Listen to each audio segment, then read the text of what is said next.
திருக்குறள் சிந்தனை. தினையளவு சிறிய உதவி செய்யினும் பயன் அறியும் நயனுடையாளர் அதனை பனையளவு பெரிதாக மதித்து போற்றிக் கொள்வார். நன்றியை என்றும் பெரிதாக நினைப்பது நன்றாகும். உள்ளம் தெளிந்த நல்லோரிடம் சிறு உதவியும் பேர் உதவியாகத் திகழ்கிறது. அல்லாதவர்பால் பெரிய நன்றியும் சிறியதாக ஒழிந்து கழிகிறது. பயனை அறிகின்ற உணர்வு ஓங்கி வர வேண்டும்.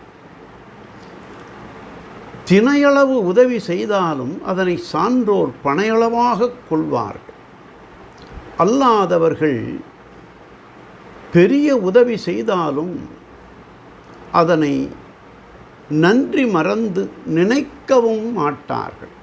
நாழி அரிசி கொடுத்தாலும் அதனை ஆழி அளவு கொடுத்ததாக, கடலளவு கொடுத்ததாக கொள்ளுதல் பழமொழி.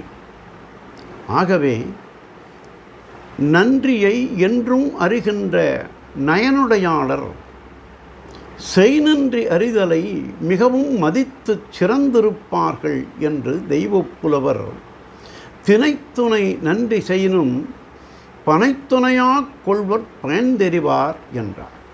நாளையும் சிந்து.